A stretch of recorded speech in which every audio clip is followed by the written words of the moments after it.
Simon Lessard, journaliste pour Le Verbe Média. Bonjour. Bonjour, Antoine. Simon, toi, le jeûne, c'est une question qui te préoccupe depuis longtemps. Oui. Tu as beaucoup travaillé sur ce sujet-là. Tu as même écrit là-dessus pour Le Verbe dans le passé. D'ailleurs, c'est un article qui est encore disponible là, sur notre site Web. Simon, une première question. Le jeûne, c'est pas une patente que l'Église a inventée pour contrôler les fidèles? Non, parce que ça existait bien avant l'Église. Ah! Et comme je l'ai dit en introduction aussi, ça existe dans toutes les grandes traditions religieuses. Qui veulent toutes contrôler leurs fidèles aussi, non? On pourrait dire ça. Et c'est populaire, comme je l'ai dit aussi, même, ça a été populaire en URSS, qui est plutôt athée, mais qui voulait contrôler le monde aussi. Tu as peut-être raison, Antoine, finalement. Le grand complot. Mais le jeûne, déjà, chez les Juifs, on ne le sait pas, mais les Juifs avaient coutume, bien avant Jésus-Christ, de jeûner 2 jours par semaine. Donc, c'était traditionnellement le lundi et le jeudi. OK. Les chrétiens ont légèrement modifié la pratique en proposant 2 jours, mais eux, le mercredi et le vendredi. Le vendredi, en l'honneur de la mort de Jésus. Ouais. Et le mercredi, c'est plus à cause que c'est le jour que Judas aurait trahi Jésus. OK. Et donc, c'est plus un jeûne, disons, pour se convertir soi-même, là. OK. Donc, c'est une pratique qui est antérieure à l'avènement du christianisme, mais qui s'est quand même bien propagée durant les premiers siècles de l'Église. Oui, énormément. Ça a été très populaire et ça l'est encore beaucoup dans les traditions byzantines orthodoxes. C'est des gens qui jeûnent fréquemment, régulièrement, seuls ou en groupe. Donc, plus l'Église orientale, ce qu'on retrouve en Grèce, en Russie, au Liban. Oui, en Ukraine aussi. Mm-hmm. Par contre, en fait, les seules personnes dans l'histoire de l'humanité qui jeûnent pas, c'est les matérialistes athées d'aujourd'hui. Parle-tu de moi, là? Ben, tout le monde qui vit en Occident, grosso modo, en Amérique du Nord, en Europe, et aussi les catholiques depuis 1960-70 à peu près. Explique. Parce que l'Église, après le Concile Vatican II, qui était la réunion de tous les évêques du monde pour un peu mettre à jour un peu la manière de vivre le christianisme dans le monde d'aujourd'hui, a allégé, justement, elle n'est pas dans une dynamique de contrôle, elle a allégé les règles d'obligation de jeûne. Comme Sarah l'a dit un peu plus tôt dans l'émission, il n'y a que 2 jours obligatoires par année, le mercredi des Cendres, qui est pour les chrétiens le début du carême, et le vendredi saint. 2 jours avant Pâques. 2 jours exactement dans les semaines qui précèdent Pâques. Sinon, le reste, c'est pas que l'Église dit de ne plus jeûner, mais elle le laisse à la liberté de chacun. Ah, c'est intéressant, ça. Et malheureusement, je pense, beaucoup de chrétiens ont dit « Ah, ben cette liberté, on va l'utiliser pour ne plus jamais jeûner, en fait. » Mais est-ce que le vendredi, je pense que c'est une journée, l'Église recommande de faire pénitence? Alors, il y a si ce qu'on appelle jeûne et abstinence. Donc, le jeûne... C'est différent. Le jeûne, en plus, au sens de l'Église catholique, c'est même pas ce que Pascal nous a parlé dans l'émission aujourd'hui. C'est pas le fait de ne pas manger aucune nourriture, ce qui amènerait notre système digestif au repos. C'est simplement de réduire la quantité de nourriture dans une journée. Donc, quand les catholiques parlent de jeûne, ils parlent de manger un repas complet dans une journée et 2 petites collations qui ne dépassent pas un repas. Alors, c'est quand même assez facile. C'est pas la fin du monde, là. Non, ouais, exactement. Puis l'abstinence, c'est de se priver de viande, de produits des animaux, dans un esprit de simplicité volontaire, je dirais, aussi, de pauvreté. Il y a plusieurs types de jeûne, là. Il y a le jeûne, on l'a évoqué un peu, le jeûne strict ou le total, où on ne mange rien du tout. Il y a le jeûne que tu viens d'évoquer, où justement, c'est juste de réduire un peu. Qu'est-ce que ça fait? On l'a vu un peu avec Pascal, mais j'aimerais t'entendre là-dessus, Simon. Qu'est-ce que ça fait à notre corps quand on jeûne? Pas d'un point de vue biologique, mais comment tu te sens, toi, quand tu jeûnes, mettons? Bien, je dirais que ça crée du vide, en fait. Donc, évidemment, on ne peut pas créer du vide au sens strict, mais ça libère une sorte d'espace intérieur. On se sent plus léger. Ça libère du temps aussi. Hey, c'est du temps à préparer les repas, Pascal. Les préparer, les manger, faire la vaisselle, etc. Et tout ce vide, on sait, la nature a horreur du vide, bien, il va être comblé par autre chose. Et là, c'est à nous d'être rusés si on veut faire un jeûne vraiment dans une dynamique d'exercice spirituel, de remplir ce vide qui est créé par le jeûne par l'amour de Dieu et l'amour du prochain. Et donc, quand on jeûne, bien, tout le temps qu'on gagne, on peut le transformer en service ou en prière. Et tout l'argent aussi qu'on sauve, hein, on n'y pense pas, mais jeûner une journée, surtout le coût de l'épicerie de nos jours, là, C'est presque bonne- 100 si on jeûne 2 jours par semaine, comme faisaient traditionnellement les chrétiens et les Juifs, si on sauve 100 par semaine, on peut utiliser ça comme une aumône aux plus démunis. Et là, toutes nos excuses de ne pas prier et de ne pas faire l'aumône tombent. Bon, tu parles d'aumône et de prière, de jeûne. Bon, pour ceux qui vivent le carême là, d'une manière plus intense, c'est assez bien imbriqué. Parle-nous du lien, justement, entre ces 3 éléments-là. En quoi ça... c'est imbriqué et ça s'alimente l'un l'autre. Oui, bien, dans l'Évangile de Saint Matthieu, Jésus propose 3 grandes pratiques pour se convertir. Donc, il y a le jeûne, la prière et l'aumône. Qu'est-ce que tu entends par se convertir? Se convertir, c'est un changement de direction. Donc, on a tous tendance à être centrés sur nous-mêmes. Et puis, en latin, conversion, c'est vraiment comme faire un virage à 180 degrés. Donc, on change l'orientation de notre vie. Donc, plutôt que d'être centré sur soi-même, d'être préoccupé que de soi tout le temps, on essaie de se décentrer de soi et de se centrer sur Dieu et sur toutes les autres personnes, donc le prochain, qu'on va dire, tous les autres êtres humains et même la création. Mais quand je jeûne, je suis préoccupé par mon ventre, non? Ah, ça, c'est au début, au tout début du jeûne. C'est pour ça que j'arrive pas à continuer, parce que je m'arrête À la première étape, Je me dis, comment que les gens font pour passer à Dieu? Moi, je pense à... manger. Oui, mais c'est ça. C'est ça, mais au début du jeûne, on sent d'abord le vide qui est créé, mais justement, comment on remplit ce jeûne-là. Et là vient intéressant le lien entre les 3, parce que, on va dire, ce sont les 3 pratiques traditionnelles à vivre en carême, le jeûne, la prière et l'aumône, mais ce n'est pas 3 pratiques séparées les unes des autres. Donc, il y a un ordre. Donc, d'abord, on commence par jeûner. Ensuite, comme j'avais commencé à le dire tout à l'heure, le temps qui nous est libéré, on le donne à la prière. Et l'argent qu'on a épargné, eh bien, on le donne au prochain en aumône. Et de cette manière-là, on n'a pas une spiritualité, je dirais, désincarnée, où il y a des gens qui font beaucoup de prières, mais aucune œuvre sociale pour aider le prochain.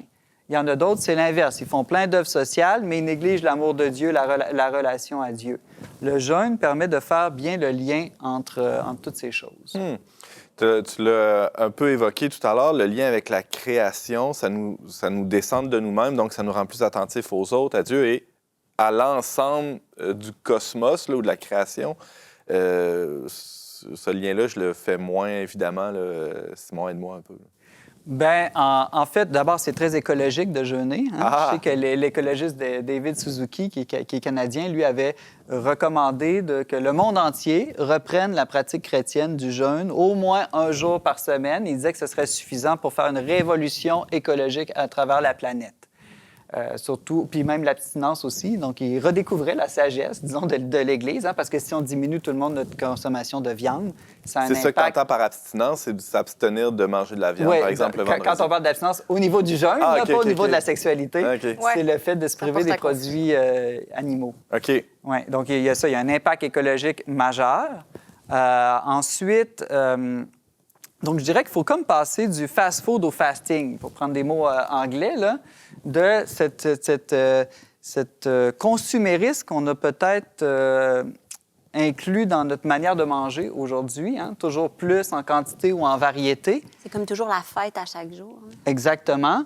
Et pour redécouvrir le vrai sens de la fête, justement, comme tu dis, Pascal, le vrai sens de la fête qui est préparé par un moment de jeûne, un moment de privation, un moment de conversion ou de réconciliation qui nous donne une vraie, en contraste, raison de fêter ensuite. Depuis le début de l'émission, on parle beaucoup... Oui, tu allais dire, Pascal? Bien, je me disais, est-ce que c'est la seule façon d'y arriver? Parce qu'on peut peut-être aussi viser une certaine simplicité à tous les jours dans notre façon de s'alimenter, puis quand c'est jour de fête... Parce que depuis le début de l'émission, on parle beaucoup de quantité, réduire la quantité, mais la qualité des aliments, ça peut être une autre façon. C'est là que tu t'en allais, exactement. c'est ça? C'est-à-dire que, est-ce qu'on est obligé d'aller là pour vivre ça? Oui et non. C'est-à-dire, je pense qu'il est bénéfique à toute personne humaine de vivre quelques moments de jeûne au sens strict dans sa vie, parce qu'il y a un rapport très lié à notre corps et à notre appétit. La faim, c'est comme l'appétit fondamental de la vie humaine. Puis maîtriser sa faim, ressentir sa faim, ça nous aide à ordonner nos désirs, ordonner nos appétits, même dans nos relations humaines. Ensuite, qu'on soit croyant ou non. Qu'on soit croyant ou non, ça nous aide à purifier nos désirs et les ordonner. Maintenant, tu as raison, Pascal. Quand on jeûne pour des raisons d'abord spirituelles, toute forme d'ascèse de la nourriture, hein, de privation, peut nous aider à reprendre un peu le contrôle sur nous, la maîtrise de notre personne. Et puis, ben, par exemple, moi, un truc que je donne souvent aux gens qui disent qu'ils ne peuvent pas jeûner pour toutes sortes de raisons, ben, tu peux toujours couper le sel, le poivre, les épices, les sauces, le beurre. Mais juste y penser, on sent que c'est difficile, mais ça va avoir aucun impact négatif sur ta santé. Mais ça va être plate, manger. Ben, après, ça va être une fête, tu vas voir. À manger plus en simplicité, puis... Exactement. On peut sauter un seul repas dans la journée aussi. Ça, il n'y a personne qui meurt là, de sauter un repas. Il y a le jeûne de Daniel qu'on trouve dans le livre prophétique de Daniel dans l'Ancien Testament. C'est un jeûne de manger que des légumes pendant quelques jours. Wow. Encore là, bon, peut-être qu'il y a quelques personnes ne devraient pas le faire, mais la majorité des gens peuvent, pendant une semaine ou quelques jours, 3 jours, manger que des légumes. Ils ne devraient pas mourir.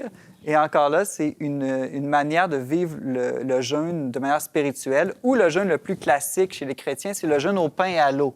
Donc encore là, biologiquement, c'est pas du jeûne parce que notre estomac fonctionne quand on mange du pain. C'est pas la catastrophe, là. Non, donc c'est moins la fête, comme tu dis, mais spirituellement, le sens est très, très fort parce que ben, l'eau, c'est un des symboles les plus riches dans toute la Bible.